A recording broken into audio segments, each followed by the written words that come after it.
जय हिंद दोस्तों, नमस्कार। चलिए आज आपको ले चलते हैं एक आपके नए वीडियो में।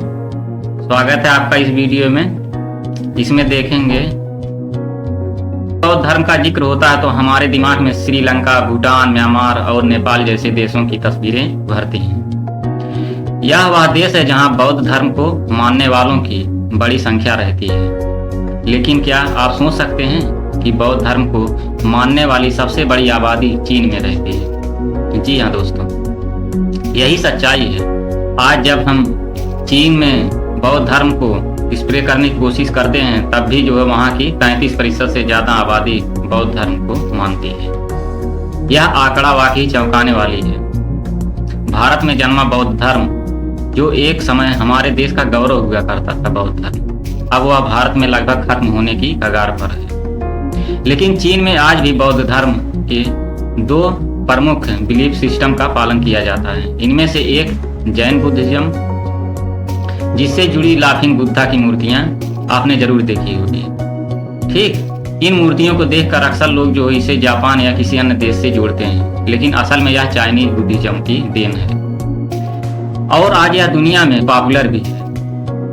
लेकिन जब सवाल उठता है कि आखिर बुद्ध के विचार भारत की धरती से निकलकर चीन जैसे विशाल और प्राचीन सभ्यता वाले देश में कैसे पहुंचे, तो जहां पहले ही कम्युनिस्ट का दावा और जैसे गहरी धार्मिक और दार्शनिक परंपराएं मौजूद थी, वहां बौद्ध धर्म के लिए जगह बना पाना कैसे संभव हुआ। इसलिए आज हम जानेंगे कि बुद्धिज्म का प्रसार कैसे हुआ चीन में, बौद्ध धर्म कैसे चीन में फैला। यह समझने के लिए पहले यह जानना जरूरी है कि बौद्ध धर्म के विचार एक साधारण दर्शन से इतना बड़ा धर्म कैसे बन गए। How Buddhas philosophy become the religious. 483 ईसा पूर्व कुशीनगर में गौतम बुद्ध ने 80 वर्ष की उम्र में महापरिनिर्वाण प्राप्त किया, यानी उनकी मृत्यु हो गई। लेकिन उनकी मृत्यु के बाद उनके अनुयायियों के बीच यह बहस छिड़ गई कि बुद्ध के उपदेशों को किस रूप में, किस तरह से स्प्रेड किया जाए। यही बहस आगे चलकर बुद्ध के विचारों को दो अलग अलग सेक्टर्स में बांटने का कारण बनी। पहली सेक्ट थी कि हीनयान, जिनके अनुयायियों का मानना था कि बुद्ध एक साधारण मनुष्य थे। उन्होंने तपस्या और साधना से मोक्ष प्राप्त किया। उनका यह भी विश्वास था कि प्रत्येक व्यक्ति को अपने प्रयासों से इस मार्ग पर चलकर मुक्ति पाना होगा। दूसरी तरफ महायान, ये मानते थे कि बुद्ध केवल मनुष्य नहीं थे बल्कि ईश्वर के अवतार थे, जो मानवता का कल्याण करने के लिए आए थे धरती पर। महायान के अनुसार बुद्ध जो है बराबर की बोधिसत्व के रूप में जन्म लेते हैं ताकि दूसरों का मार्गदर्शन कर सकें। और महायान के विचार ने बुद्ध को भगवान के रूप में पूजे जाने की परंपरा शुरू की। उनका मानना था कि बुद्ध के संदेशों को केवल अपने तक सीमित रखने के बजाय पूरी दुनिया में फैलाया जाए ताकि जो है मानवता का अधिक से अधिक भला हो सके। यही वजह था, यही समय था जब बुद्ध धर्म की शिक्षा मायानपुर के रूप में पूजे जाने लगे। यहीं से बौद्ध धर्म न केवल भारत में बल्कि अन्य देशों में भी फैलना शुरू हुआ। दोस्तों, अब हम यह क्लियर हो गया कि बुद्ध फिलॉसफी रिलीजन की तरह कैसे इवॉल्व हुई। आइए अब विस्तार से समझते हैं कि चीन में बुद्ध के विचारों ने कैसे जड़ें जमाई। How Buddhism spread in China. दोस्तों, चीन में बुद्ध धर्म की entry mid of first century में मानी जाती है, जिसके पीछे एक बहुत ही पॉपुलर टेनेट है। यह बात जो तब की है जब फर्स्ट सेंचुरी में हान राजवंश के सम्राट मिंग टी चीन पर शासन कर रहे थे। एक रात सम्राट ने एक अद्भुत सपना देखा। उन्होंने एक स्वर्णिम देवता को देखा जो बिल्कुल सूरज की तरह चमक रहा था। यह सपना उनके मन में कई सवाल जोड़ दिया। आखिर यह गोल्डन गॉड कौन है? अगले दिन उन्होंने अपने दरबार में इसका जिक्र किया और पूछा कि यह देवता कौन हो सकता है। दरबार में एक मंत्री ने बताया कि यह सपना भारत में मौजूद एक महान आत्मा बुद्ध का संकेत हो सकता है। बुद्ध के बारे में माना जाता था कि उन्होंने ज्ञान की ऊंचाई को प्राप्त कर भगवान बन गए और कहा जाता है कि मंत्री की बातों में बहुत ही प्रभावित हुआ इन सब बातों से। उन्होंने भारत के बारे में अधिक जानने और बुद्ध के ज्ञान को समझने के लिए तुरंत अपने कुछ दूतों को वहां भेजा। महीनों की लंबी और कठिन यात्रा के बाद यह दूत भारत में वापस लौटे। उनके साथ बौद्ध धर्म के कुछ इम्पैक्ट लिटरेचर और बुद्ध की एक मूर्ति भी थी। सम्राट मिंग टिन इस पवित्र अवशेषों को राजधानी के पास एक विशेष मंदिर में रखने का आदेश दिया। यह मंदिर बाद में व्हाइट हॉर्स टेम्पल के नाम से प्रसिद्ध हुआ, क्योंकि कहा जाता है कि बुद्ध के इन अवशेषों को लाने वाला रथ सफेद घोड़ों द्वारा खींचा गया। लेकिन यह कथा पूरी तरह से ऐतिहासिक नहीं मानी जाती है। लेकिन जैसा कि इतिहास में हमें सिखाता ही है कि धर्म का आम लोगों के बीच जगह बनाने के लिए जरूरी है। उस धर्म से जुड़ी कई मिथक कहानियां लोगों के बीच पहुंचाई जाएं। इसी तरह इस कहानी के जरिए चीन के लोगों के मन में बुद्ध के उपदेश और उनके प्रभाव को पहुंचाने की कोशिश हुई।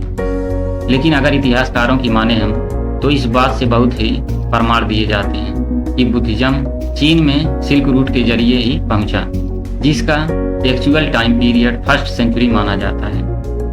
लेकिन अगले सालों तक बौद्ध धर्म का प्रारंभिक प्रसार चीन में काफी धीमा रहा। इसका कारण यह माना जाता है कि अपने इन विचारों को गौतम बुद्ध के खुद चीन में लेकर नहीं आए थे, ना ही बुद्ध ने कभी वहां यात्रा की थी। इसलिए उनके उपदेश जिस भी तरह से चीन में सिल्क रूट के जरिए पहुंच रहे थे, वहां के लोगों के लिए उतने ही रिलेटेबल नहीं थे लग रहे थे। यहाँ पर एक कारण यह भी था कि आइडियोलॉजी लेक्चर में दोनों के हिसाब से बौद्ध धर्म को विदेशी माना जा रहा था, जिसे लोग अपनाने या मानने को तैयार नहीं थे। इसके अलावा बुद्ध ने सूत्रों और ग्रंथों की भाषा में चीन के लोगों की भाषा में बिल्कुल मेल नहीं था। इसीलिए उनके उपदेशों को सही से समझना भी मुश्किल था। जो सूत्र और ग्रंथ भारत में चीन लाए गए, उनके ट्रांसलेट उन्हें सही ढंग से समझने और ट्रांसलेट करने में अक्सर समर्थ होते थे। शुरुआती ट्रांसलेशन बहुत अजीब होती थी। साथ ही उन उपदेशों में जो मेटाफर छिपे होते थे वह भी ट्रांसलेट नहीं हो पाते थे। इसीलिए अधिकांश लोग अजीब पंथ और उनके सुनहरे देवता में कोई विशेष रुचि नहीं ले रहे थे, क्योंकि उनके पास जो है पहले से ही दाओवाद और कन्फ्यूशियस का दर्शन था और उनके मार्गदर्शन के लिए काफी था। इसीलिए वह बौद्ध धर्म की बातों को समझने का बहुत प्रयास भी नहीं कर रहे थे। इसीलिए पहली सेंचुरी से दूसरी सेंचुरी तक चीन में बौद्ध धर्म आम लोगों तक नहीं पहुंचा। लेकिन दूसरी सदी की शुरुआत में ही चीन में विभाजन का दौर शुरू हो गया और हान डायनेस्टी, जो करीब 400 सालों से चीन में अपना वर्चस्व बनाए हुए थे, उसका साम्राज्य बिखरने लगा। 220 ईस्वी से शुरू हुआ यह गृह युद्ध चीन में अगले 400 सालों तक चलता रहा, जिससे चीन को बहुत से टुकड़ों में बांट दिया। पहले अगर देखा जाए 3 राज्यों में बंटा और फिर चीन 16 से ज्यादा छोटे छोटे राज्यों में टूट गए और विभाजित राज्य यूं ही एक दूसरे से लड़ते रहे आपस में, जब तक कि 7वीं सदी की शुरुआत में फिर से चीन का यूनिफिकेशन नहीं हुआ। लेकिन यही 400 सालों तक लगातार चलने वाले युद्धों के बीच ही बौद्ध धर्म को चीन में अपनी जगह बनाने का मौका मिल जाता। और युद्धों की एक बड़ी वजह यह थी कि मध्य एशिया और स्टेप के मैदान में बहुत से नॉन चाइनीज लोगों का मेनल मैट चाइना में आकर बसना। कुछ को जबरन बसाया गया, छोटी छोटी लड़ाइयों में जीत करके मेनल चाइना में दाखिल हो गए थे। कुछ ने खुद ही चाइना में आकर बसने का फैसला किया था। यानी चीन में बड़ी संख्या में हान कम्युनिटी के से अलग अलग लोग आकर बसने लगे थे, जो बहुत ज्यादा दाओइज्म और पुराने कन्फ्यूशियस फिलॉसफी से जुड़े नहीं हुए थे। इसीलिए उनके लिए जितना नया चीन अपना पूरा बिलीफ सिस्टम था, उतना ही नया बौद्ध धर्म और उनकी फिलॉसफी थी, क्योंकि यह लोग अपनी जो पुरानी संस्कृति जैसे कपड़े, भाषा, नाम कुछ बदलने की कोशिश करने में कर रहे थे। इसीलिए इन भिक्षुओं और उनके सुनहरे भगवान की बात सुनने के लिए ट्रेडिशनल हाल लोगों को ज्यादा तैयार थे, क्योंकि यह लोग ज्यादा नॉर्थ चाइना में ही आकर बसे थे। इसीलिए वहां के किंगडम में बौद्ध धर्म की बातों को ज्यादा महत्व दिया जाने लगा। इन सब के बावजूद बौद्ध धर्म के साथ सबसे बड़ी समस्या भाषा की थी, जिस वजह से अभी चीन में लोग पूरी तरह से बौद्ध धर्म को अपनाना नहीं चाहते। लेकिन मिड 4th सेंचुरी में वेस्टर्न चीन के रेगिस्तान वाले इलाके में एक बौद्ध भिक्षु नॉर्थ चीन के इलाके में आता है। इस भिक्षु का नाम था कुमार जीवी। नॉर्थ चीन जहाँ जो है बौद्ध धर्म को ज़्यादा समझने की कोशिश हो रही थी, वहाँ पहुंचकर कुमार जीवी ने वह कर दिया जिससे पहले बुद्ध भिक्षु नहीं कर पाए थे। उन्होंने बौद्ध धर्म सूत्रों का ऐसा प्रभावी और सुंदर अनुवाद किया जो चीन के लिटरेचर और वहाँ के कल्चर के अकॉर्डिंग था, जिसमें पहले की तरह कोई कंप्लीटली नहीं थी। कुमार जीवी के ट्रांसलेशन की वजह से ही पहली बार बौद्ध धर्म के असली उपदेश आम लोगों के लिए कहीं अधिक आसान और समझने लायक हो पाए। इसीलिए ऐसा कहा जाता है कि चीन में बौद्ध धर्म पहली शताब्दी में पहुंच गया था, लेकिन इसे समझने और स्वीकारने में वहां के लोगों को करीब 400 साल लग गए। इस बदलाव का पूरे श्रेय कुमार जीवी को जाता है। इन विचारों ने उस समय चीन के सामाजिक और मानसिक परिवेश में एक नई क्रांति ला दी। ऐसा इसलिए भी क्योंकि 6वीं शताब्दी तक चीन सिविल वार और लगातार हिंसा के दौर से गुजर रहा था, जिसे पीरियड ऑफ द यूनिटी कहा जाता है। इस दौर में चीन की पारंपरिक फिलॉसफी, खासकर जो कन्फ्यूशियस के विचार अपनी प्रासंगिकता खोने लगे थे। कन्फ्यूशियस की शिक्षाएं साम्राज्य और सामूहिक सद्भाव की बात करती थी, लेकिन उस समय चीन में 16 अलग अलग राज्यों का गठन हो गया था। ऐसे में हम सब साथ क्यों नहीं रह सकते? जैसे कन्फ्यूशियस के आदर्शवाद और विचारों पर विश्वास करना मुश्किल हो गया था। इसके अलावा कन्फ्यूशियस का यह दावा था कि मनुष्य स्वभाव से दयालु और अच्छे होते हैं। लगातार 200 सालों की हिंसा के दौर बिल्कुल फिट नहीं हो रहा था। इस अस्थिरता और नैतिकता के संकट के बीच एक नए विश्वास की तलाश में बौद्ध धर्म ने इस खाली जगह को भरने का काम किया। कुमार जीवी के अनुवाद ने बौद्ध के वास्तविक उपदेशों को सरल और सटीक रूप में प्रस्तुत किया। यह उपदेश समय की हिंसा और अस्थिरता के बीच सबसे व्यवहारिक और प्रासंगिक लगे। जब लोगों को यह समझ आया कि बौद्ध धर्म जीवन के दुख, अस्थिरता और हानि के चक्र से मुक्ति का मार्ग दिखाता है, तो यह विचार तेजी से फैलने लगे। इस तरह कुमार जीवी के योगदान ने न केवल बौद्ध धर्म को चीन में लोकप्रिय बनाया, बल्कि इसे वहां के समाज में परिवर्तन लाने वाली एक नई विचारधारा के रूप में स्थापित किया। इसके बाद जब बौद्ध धर्म चीन में अपने पैर पर पैर जमाने की कोशिश कर रहा था, तब उसे बड़ी बड़ी चुनौतियों का सामना दावा धर्म से करना पड़ा। दाव धर्म पहले से ही चीन समाज में गहरी जड़ें जमा चुका था और उस समय अव्यवस्थित और संघर्षमय जीवन में लोगों को एक नई दृष्टि प्रदान कर रहा था। इनकी मूल शिक्षा दाव नामक एक रहस्यमय शक्ति पर आधारित थी, जिसे ब्रह्मांड की सभी घटनाओं का आधार माना जाता था। दाव धर्म के अनुसार यह शक्ति और यांग एनर्जी बैलेंस को प्रभावित करता था। यंग प्रकाश और अंधकार में अच्छाई और बुराई के बीच संतुलन है, जो एक दूसरे के बिना एग्जिस्ट नहीं कर सकता। यह विचार चीनी समाज के लिए सांत्वना का एक प्रमुख स्रोत बन गई थी। दाव धर्म का मानना था कि मृत्यु के बाद व्यक्ति दाव में विलीन हो जाता है और असीम शक्ति बन जाता है। इसी वजह से दाव धर्म की वजह से बौद्ध धर्म को नई चुनौतियां मिलनी शुरू हो गई और दक्षिण चीन में दाव धर्म के 9 दाव का रूप ले लिया और रहस्यमय गुण अध्ययन पर केंद्रित था। वहीं उत्तरी चीन में दाव धर्म का एक अलग रूप विकसित हुआ। यहाँ की उत्तर चीन में यह परंपरा ने बौद्ध धर्म से कई विचार और प्रथाएं अपनाई, जिसमें मठों में रहने से लेकर पुनर्जन्म और तर्क कर्म जिक्र जैसी अवधारणाएं शामिल थी। यहाँ तक कि दाऊ धर्म की कला और चित्र भी बौद्ध धर्म की शैली से प्रभावित होने लगी थी। लेकिन इसके बावजूद दाऊइज्म को नॉर्थ में श्रेष्ठ माना जाने लगा और यह कहा जाने लगा कि दाऊइज्म की शुरुआत करने वाले लावत से असल में इंडिया से गए थे और वहां पर बुद्ध के रूप में उन्होंने जन्म लिया। इस तरह से पहली बार बौद्ध धर्म का चीन में कम्युनिकेशन हुआ और वहां से दाऊइज्म के साथ जो मिलकर एक नए चाइनीज बुद्धिज्म का रूप ले लिया, जिसे जन बुद्धिज्म भी कहा जाता है। 7वीं शताब्दी की शुरुआत में तांग राजवंश का उदय हुआ। और इसके साथ ही चीन में एक नया युग शुरू हुआ। तांग राजवंश ने चीन में फिर से एकता स्थापित की और देश में थोड़ी अस्थिरता का समय आया, जिससे जो है बौद्ध धर्म को भी अपनी जड़ें मजबूत करने का अवसर मिला। हालांकि अब भी चीन में बौद्ध धर्म का वास्तविक रूप समझने के लिए बहुत कुछ बाकी है।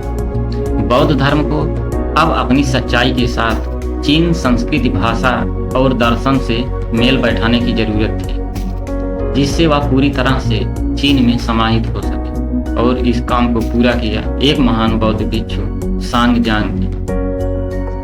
629 ईसा पूर्व में सांगजांग ने चीन से भारत तक एक कठिन यात्रा शुरू की। उस समय यह यात्रा आसान नहीं था। ऊबड़ खाबड़ रास्ते, खतरनाक रेगिस्तान, ऊंचे पर्वत और अजनबी इलाकों से गुजरते हुए उन्होंने भारत पहुंचने का साहस दिखाया। भारत में उन्होंने नालंदा विश्वविद्यालय जैसे महान शिक्षा केंद्रों में अध्ययन किया और बुद्ध धर्म को गहराई से समझा। करीब 16 साल बाद जब वे चीन लौटे तो उनके बाद 657 संस्कृत ग्रंथ और बौद्ध धर्म से जुड़ी अनेक पवित्र वस्तुएं थीं।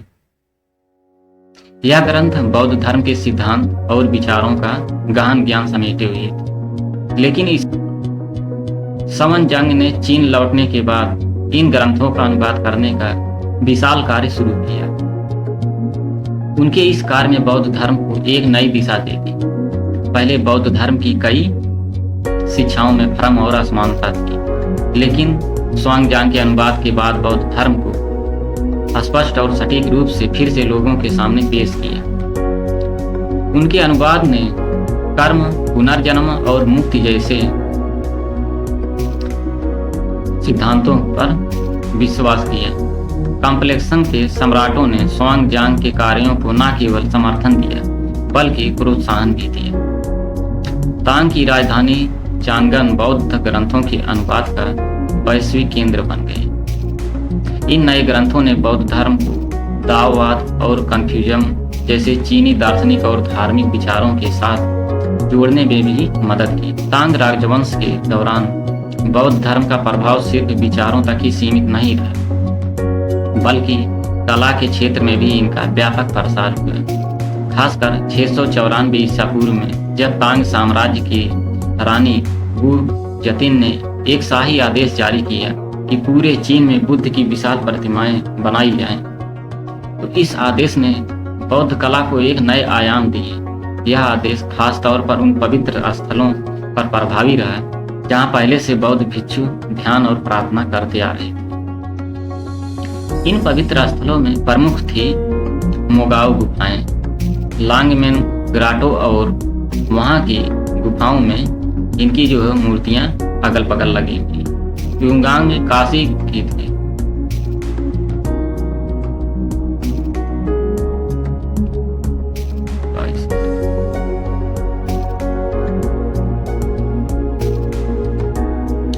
युगांग काशी की गई थी। तांग काल के अंत तक बौद्ध कला की यह शैली और भी विकसित हुई, खासकर लिसान बुद्ध की विशाल मूर्तियों में जो एक पहाड़ी की चट्टान से उकेरी गई थी। यह मूर्ति 233 फीट ऊंची और आज भी दुनिया की सबसे बड़ी बुद्ध प्रतिमा मानी जाती है।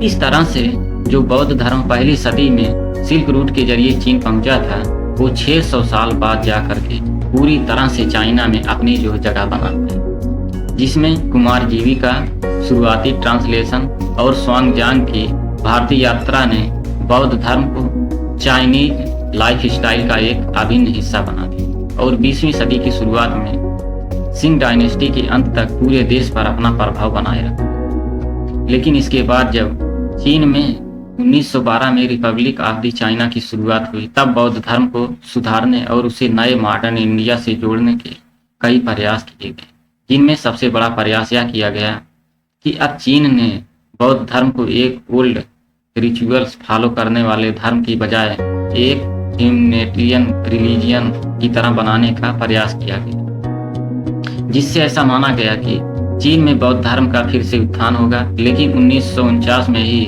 रिपब्लिक ऑफ चाइना का अंत हो गया, क्योंकि चीन में रिवॉल्यूशन की शुरुआत हो गई थी। इसके बाद कई बौद्ध साधु और भिक्षु ताइवान चले गए, क्योंकि कम्युनिस्ट रिवॉल्यूशन के साथ बौद्ध धर्म को मानने वाले लोगों के खिलाफ हिंसा बहुत बढ़ गई थी। इस वजह से चीन जो बौद्ध धर्म को जबरदस्त दमन और विनाश का सामना करना पड़ा।